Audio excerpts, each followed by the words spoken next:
You're now tuning into MILITIA2SIX.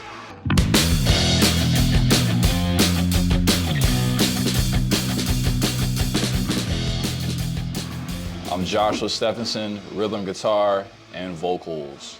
I'm Isaiah, bass guitar. So it started with me and my brother, and then we used to work at a security job, and that's how we met Mikey, our lead guitarist. And through him, we met our drummer, Carlos, because they both went to high school together. So that's how we all formed. So basically, it represents, like, I would say, us as an identity, because we all came from different backgrounds, and we were all looking to have a name that we really want to stand out. So taking the 2-6, because that's where we all started as far as practicing over on Murchison Road. And so we just put the song, the name together, and that's how we came up with it. But really, it just represents freedom, a breath of fresh air, just pure self-expression, pure, self-creativity. I would say, so for me personally, whenever I'm writing lyrics, I like to use events that's happened in my life, and like put all those stories to pen. And also some stuff that I just think just sounds cool, like that would make someone like want to like keep listening to us more. So we'll always like to keep it real, and like I said, use stuff that we've actually experienced and put it in our songs. Influences. Influence probably Dinosaur Jr., Nirvana, The Cure, The Smiths. Those are like a lot of bands that we listen to daily, so we try our best, to incorporate that sound. So either we speed it up, make it faster, or like just try to simplify, what they made, just make it, I guess, easier and just more, cooler to sound to. Yeah, because rock and roll is old, so it's like it's been a while. It's been like on for like a while. So I think as the years go on, you always want to try to reinvent yourself and keep it fresh, so that the next generation that wants to be like a avid rocker or avid fan of your music, they always stay tuned. You like those bands from Hate Six? Yeah. All of them, like Crowbar. A couple of them. Yeah, that whole Terror. hardcore scene. I like Terror too. They go hard. Yeah, they be going hard out there. I don't know specifically the names, but definitely that whole scene is pretty cool. Well, we bounced around with a couple of names, but I think we're gonna go, for the most part, I feel like we're gonna go with Trapped on the Merc, because that's where we started. Like I said, we all pitched our money together and grabbed a storage unit over on Murchison Road. And we were just in there in the summer. It'd be hot as fuck. With no AC. And then sometimes in the winter with no heat. Hell. And we'll be in there rehearsing, going over our songs. That's where majority of our material was created there. So we call it Trapped on the Merc because like that's where we started. And also with any band starting in their scene, we try our best to get rid of the label of the local band, because we don't want to be, like I said, trapped underneath that title of local. So we always want to branch out and give Militia to the world. So that's why we call our first EP Trapped on the Merc. I'm gonna go first. Yeah. Go first. I think my favorite is I think Survive or Die, and that's what we're recording right now. It's fast. It's like some shit you listen to on the highway, and you're pushing the whip, bro. Going 100. Yeah, I really like that. It's definitely on some punk. It's punk shit for sure.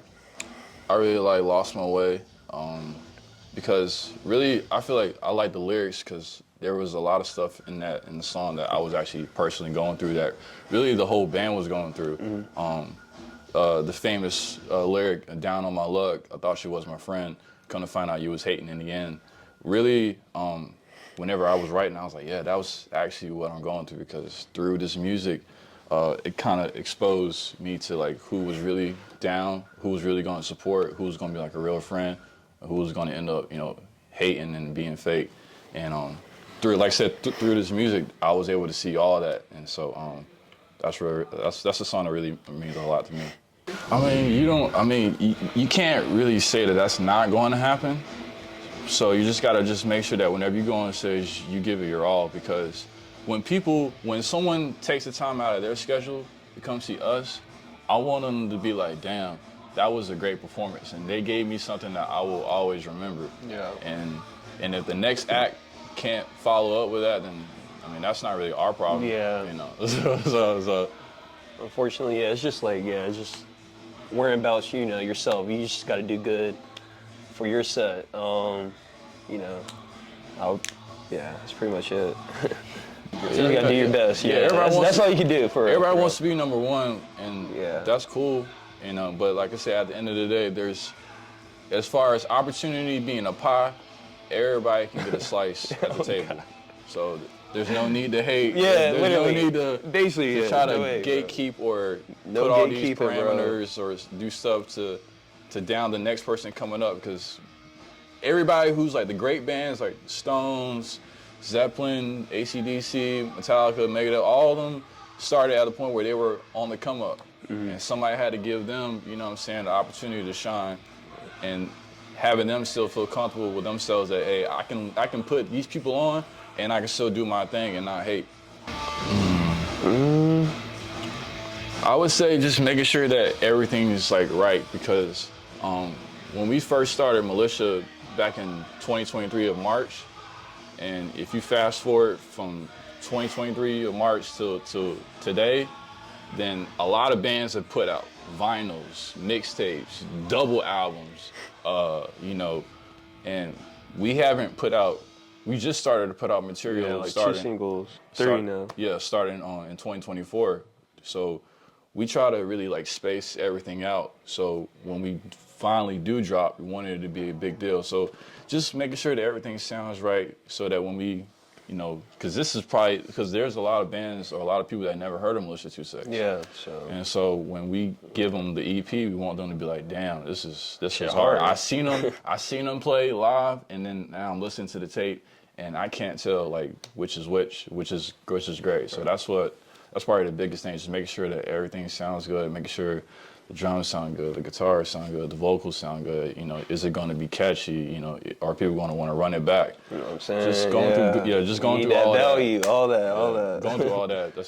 I would say that's the tough. Right. Yes. So Make It Play, I wrote that song just basing it off of stuff that I was going through. A lot of times in life, we can either put ourselves in difficult financial situations, or life can just give us like a bad hand.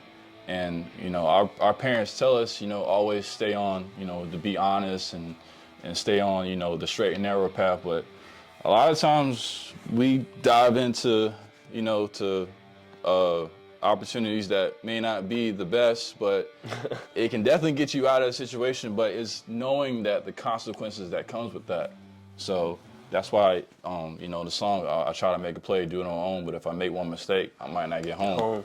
Damn. Like I said, I've definitely been in some situations where I was like, yo, I'm late on this, and I know a way to do it, but right. I know if I mess up, then I'm gonna be like calling somebody to come bail me out for real. So, that's what Make a Play came from. So. Kind of, I guess.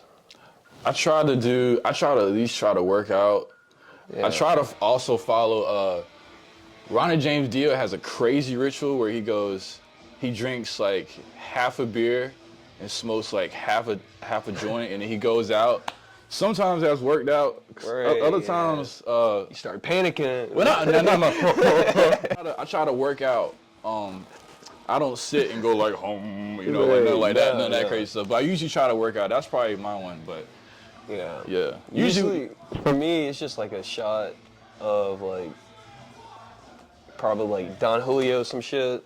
Don Juan? Then I do like some stretches on the wrist. Get the blood flowing, and then That's pretty much it. Yeah, hit the stage. Hit the stage. You know? And ready to go.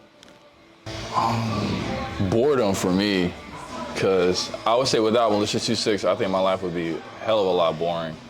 Because it gives me, but with that, solving that boredom, it gave me more purpose.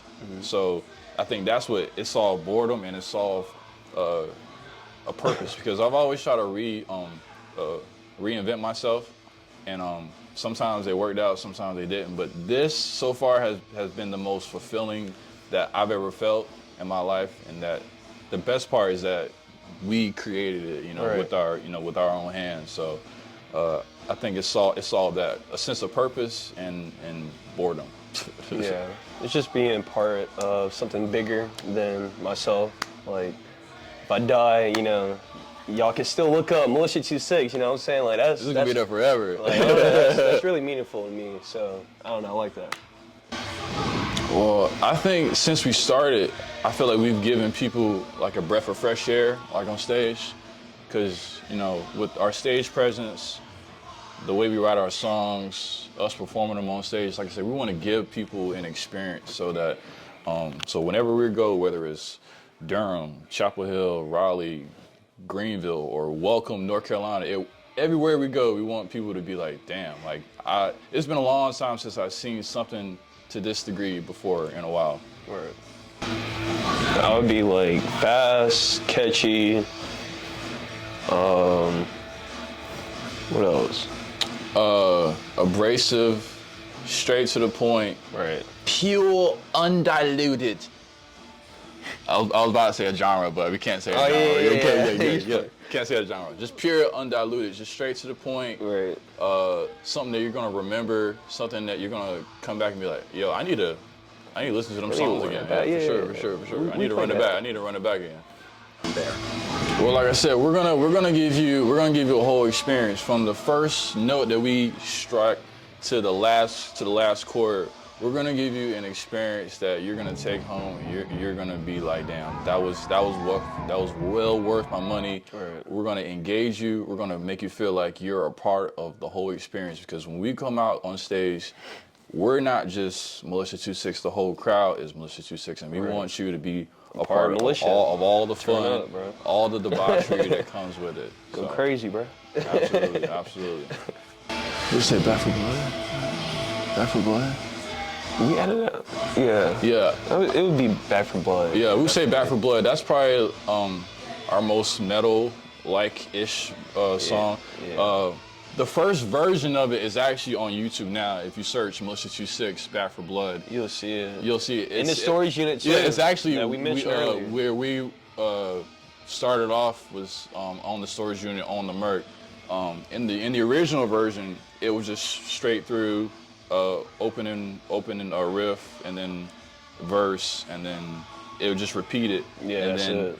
We were going to do a show, like a hardcore show. It was with a bunch of bands like Shelter for Holly, Defy the Crown. It was in Wilmington, and our drummer Carlos, he was like, "Yo, if we do this show, we got to have a breakdown. We got, because everybody else is gonna do it. Everybody else is gonna." He said we had to, bro. It was mandatory. So we ended up doing it, and then we also added like a fast part after that breakdown and shit. So I would say that song really changed a lot. Yeah.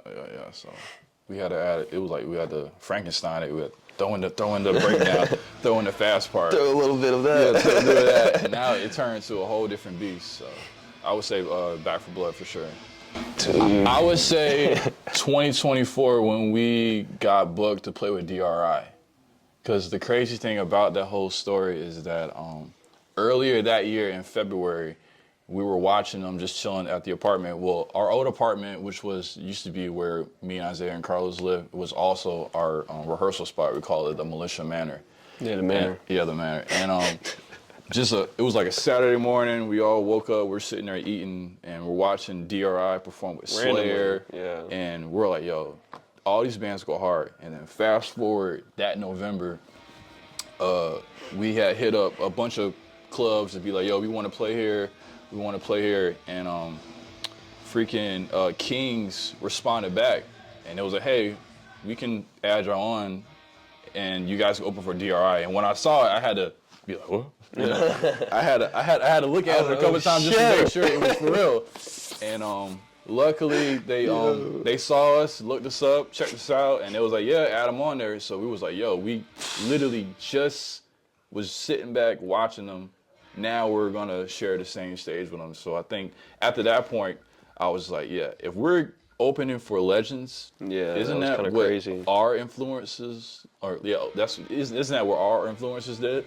Like they started opening up for bigger bands, like Metallica opened for Saxon, Megadeth opened for King Diamond, you know, all the bands, you know, Guns N' Roses opened for freaking the Rolling Stones, right. And it catapulted them to another level. So that's when I thought that, yo, we're for real, because we get to share, if we get to share the same stage with like a legend, then we got it. We got it. Shout out DRI. Yeah, shout out to them. So, people who love punk, people who love rock, people who love metal, people who want to branch out and diversify their musical selection pieces. You know, because we feel like you said, when you hear Militia, you're gonna. That's why we try to write the songs that a lot of people could appeal to. Right. You know, because people who wouldn't mostly want to check out like rock or punk or metal, when they hear us, it's easy for them to be like, okay, I can get with this. Because that's actually happened to us a couple of times. People who don't even listen to that, they be like, yo, I don't even listen to rock, but y'all went hard. Like, dude, that's amazing. So once we heard that, it was like, okay, I feel like we have the best opportunity to be very commercial as far as appealing to a whole lot of people.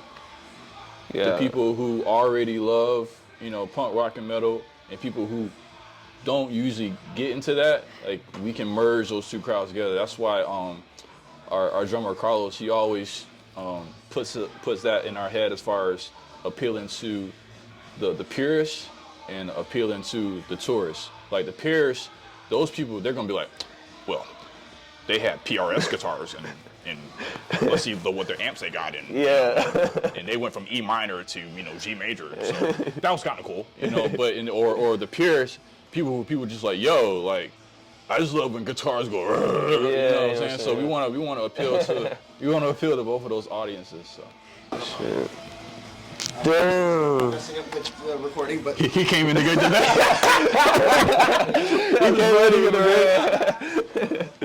I mean, come on, every band's gotta have that. I want people headbanging, stage diving, crowd surfing, all that, bro. Whenever we play Back for Blood, that's probably one of the most easiest like call and respond songs. So when the tape drops and enough people listen to it, when we do our next show, we want the whole crowd to say Back for Blood. And it's funny with that song, like certain venues, every time we play that song, they always do the red lights. They be going hard. They be setting it up. And I like that a lot. And yeah, I just want people to go crazy during that. You know. Oh yeah, there was a show over at what's the bar? Oh my God, it's in downtown Raleigh. Not Rider? No, the other one. We're a 3-piece. Slims. Shout out Slims downtown. They had the whole setup and they had a whole bunch of like lights and stuff and everything. And I ain't gonna lie to you. It was crazy.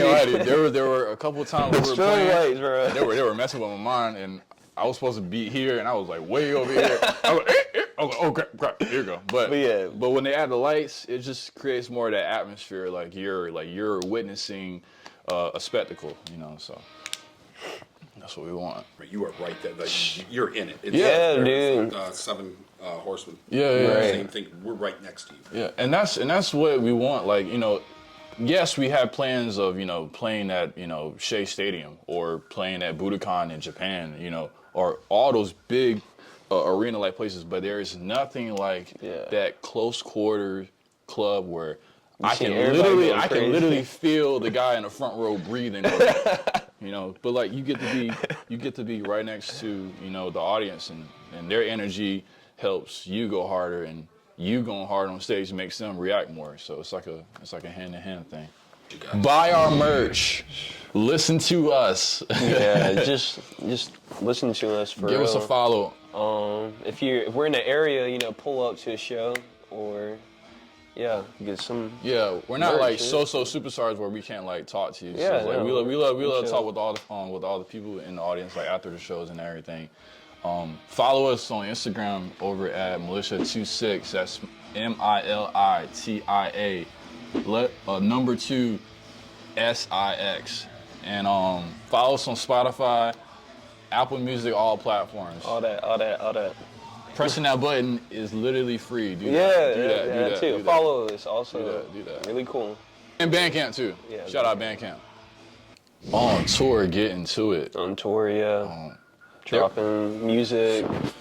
There was this one video that we did. There was this one video that we did last year where they showed a clip of us playing at our first show over at the Night Rider, and it kind of went a little viral and got us like 100,000 views and a whole bunch of comments and fan engagement, and people were just listening different places like, yo, come to Brazil, come to England, come to San Diego, come to Texas, come to New York, and just seeing all that, seeing where we could potentially plant seeds as far as like different people who, like I said, never heard of us could potentially become like a very big reason why we make it really, really big.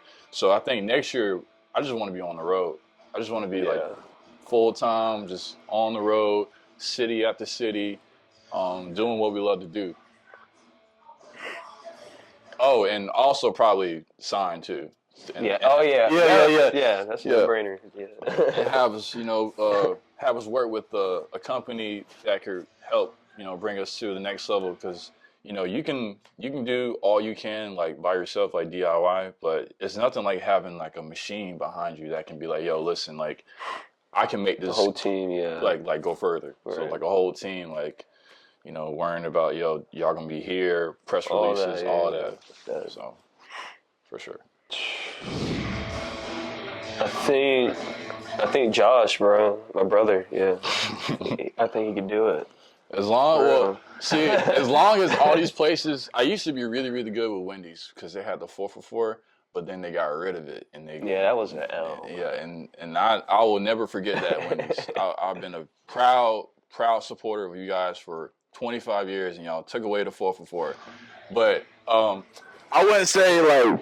You started raining low key. I mean, because they took away the best part of the thing, and then now they're trying to sell you like, oh yeah, like 4, like you get 4 items for 2. It used to be 4 for 4. Bro, go on with the answer.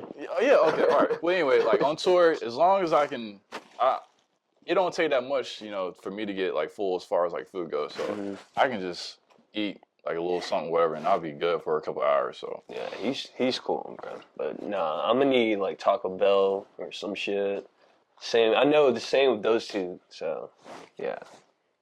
I can cruise off of 1 meal for like a whole day. Yeah, like it's crazy, bro. I gotta eat something, bro. I would say I reached out to some newspaper publications to get them to get some more coverage on it, but I want to start with like the local city, like our city, like Fayetteville, having a good chunk of people who, like I said, never heard of MILITIA2SIX, use that as a way for them as their entryway into us. Having people like repost the album when we do shows, them learning the lyrics and saying it back to me like as I'm singing it, being acknowledged for it potentially being one of the best debuts like in a while. Just having the whole world know about your tape. So. Yeah. That would mean a whole lot. Definitely want more people pulling up to the shows, go more crazier. Yeah. Yeah, we trying to have that shit go diamond. Yeah. We trying to have the tape go diamond. So we got a show coming up in New Bern, March 14th, and we'll use that as like another springboard for us to get more people interested in the tape coming out. Drop the tape, and then after that, we usually get a lot of offers to do shows right after we do a show. So we'll do a show, post a couple of clips from the show, and somebody will usually reach out to us within like a couple of days, but hey, we got this opportunity to play here. And then we'll be back at Patty's Irish Pub located in Fayetteville in June to do another 3-hour set. We did a 3-hour set for them last year, and shout out Mr. Patty and the whole staff over there. They're very lovely people. So they've actually done a great job of supporting us and really like showing us a whole lot of love. So anytime we play at Patty's, it's always a show. It's always a spectacle. So 3-hour set. That's insane. well, the Lord. Dude, that was crazy. Yeah, well, the Lord. I can't believe we did it, honestly. Yeah, but we did it. People think we really was like playing for 3 hours straight and not taking a break or whatever. But but Lore sounds great. Yeah.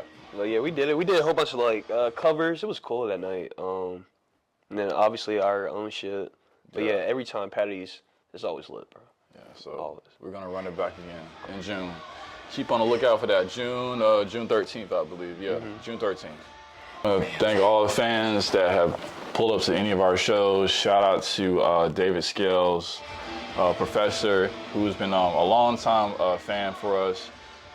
Shout out to all the venues that support us. Patty's, Chapel Bones, The Night Rider, that was our very first show. Cloud Chasers, shout out to them. 7 Horsemen, shout out Cloud Chaser for hanging with us and being on the bill with us for our first show. Shout out them. Cool. Shout out Patty. Shout out Hard Knocks. Shout out Hard Knocks. All who else? Keep it moving. Shout out Mr. Adrian behind the cam. Adrian. And shout out Bailey Snow. Shout out Chalky XEX. Yeah. So everybody who's helped us out along the road, man, we really do appreciate y'all for real. Y'all make it really easy to get through the day. So for sure. Trapped on the Merc coming out all platforms March 28th. Be on the lookout for that. MILITIA2SIX representing Fayetteville and downtown Fayetteville tonight. Digital Wave Recording. That's where we done a good bulk of all the recording for the upcoming tape. So, like I said, big shout out to all those people. Much love. All right. We out.